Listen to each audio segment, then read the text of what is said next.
Here I am with my latest installment of Finding Fascinating People. We're celebrating El Dino's 80th birthday, 80 amazing years of love, learning, laughter. Constant learning. Yeah, and you never stop learning. There's always something new to learn, right? I've even learned from you. If you know anything about history, you know that in 1980 there was a huge hostage crisis, the Iran hostage crisis. My dean was the main negotiator. My dean is also in the who's who of politics. He's been vice president of Cummins Engine Company. That's right. He's also been the ambassador under President Carter in Algeria. You have been on the board of many businesses. Paul Corporation, American Broadcasting Companies, Roman Haas Chemical Company, a lot of companies. How many honorary degrees do you have? I think 5. That's awesome. We both come from Brooklyn.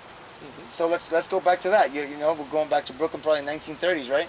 Yeah, I was born in 1931 at the height of the Depression. I'm an only child, and all my friends from that generation are only children because families didn't have enough money to have more than one kid. So one kid was it. I grew up in Bed-Stuy. Do or die? Did they call it do or die Bed-Stuy back then? No. No, because when I was there, Bed-Stuy was a neighborhood in transition. There were as many white families living in Bed-Stuy as there were families of color. What set you on the road less traveled? From anyone in your neighborhood? First of all, my family were immigrants to this country. They came from Barbados. And like many immigrants, certainly like the Jewish immigrants from Europe, immigrants from Nazi Germany, they felt that the only way for them to make it as a family in this country was through education. And where they were too old, they figured, to go to high school or college, they were determined that I was going to have these benefits. There was never any question in their minds that I was not going to go to college. But how did you get into Amherst? My father, he was a clerk in the Mobil Oil Company. It was called Saccone Mobil at that time. And the company had been founded by the Pratt family as well as the Rockefellers.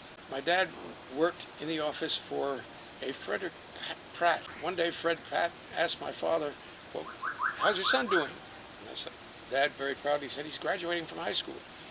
And Mr. Pratt said, where's he going to college? And my dad said, oh, maybe Brooklyn College, or if we can afford it, maybe Howard University. And Mr. Pratt looked at me and said, oh no, he's going to Amherst College. Now, what I didn't know and what my dad didn't know was that the major donors to major benefactors of that Amherst College was the Pratt family. You were in. There goes your difference of one, huh? You're absolutely right. Tuition, room, and board at that time for a year, would you believe it, was $1,250. What? No, I don't. But it was $1,250 which we didn't have as a family. Because, you know, my dad was just making $7,000 as a clerk. Something like that? What did you do at I was on the varsity fencing team. I was a 3-weapon champion in New England. You know what? I never knew that. Well, you never asked me. Most important thing was it was at Amherst that I learned about horses, because I got a job to have some cash on my own. I started out, you know, shoveling horse manure, cleaning out the stables, and then the riding master took me under his wing and he said, okay, I'll teach you all I know about riding for free, just because you seem to like horses. I even competed in horse shows. I'll never forget one at Smith College, an all-girls college. Oh, I'm sure you enjoyed that. Oh, I enjoyed that. And I was playing to the gallery, but I wasn't paying enough attention to my horse and the jumps. And at the last jump, my horse sensed that I wasn't paying attention, and as he approached the jump at a gallop, he just stopped short, and I took the jump, went sailing over his head. And by the way, at Amherst, I also got into acting. When they produced Hamlet, I played the ghost of Hamlet's father, heavily made up in gray makeup, so no one could tell what my race was.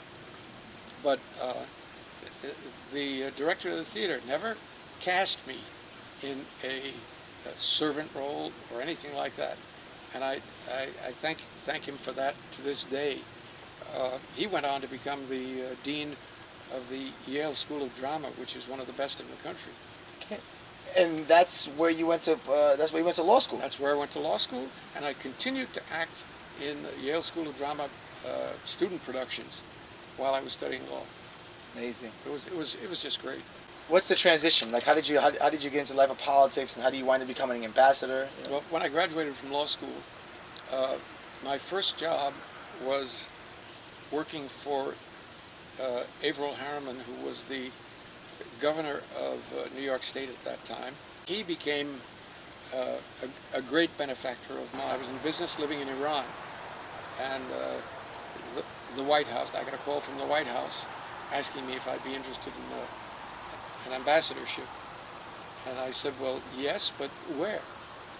And they said, Algeria, and I nearly fell out of my seat because Algeria was very important to us at that time. It was, Why? 10% of our imported oil came from Algeria. So it had strategic and commercial importance for us. And we're talking about the 1980 Iran hostage crisis. Right. I was part of the team of negotiators.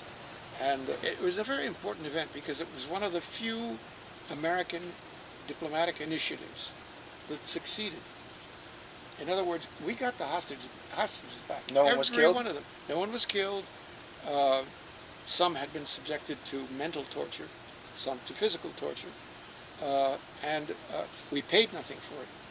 So now you are in Florida. You just finished. You just wrapped up your last company that you're gonna be on the board on. So you have no more commitments. You're done teaching in school. Now what's the next chapter? I'm writing a book on my experience with racism here at home and around the world, because the equivalent exists all around the world. So in Africa, it's called tribalism. In Yemen, it's called tribalism. In the Middle East, it's religious conflict. But the equivalent of racism is something that I've had to deal with all my life. I'd like to put it all into a book and share it with anyone who is interested in that phenomenon, because it's not beyond us. It's not past yet. You think it's definitely still alive today? It's alive and well. It's even alive and well in places where it's reputed not to exist. Like where? Brazil. I'll give you an example. Obama and his wife made a state visit to Brazil. They had an honor guard. No blacks. None of the important political leaders they met in Brazil was a person of color, or a person who would acknowledge his color. Because a lot of them are people who, in this country, would be considered light-skinned black. There you go. One of the most fascinating people in the United States, my good friend, Ambassador Ulric Haynes. Thank you very much for hanging out with me My good friend and my mentor. And my mentor, my friend, my dean, ya tú sabes, pasa fuera.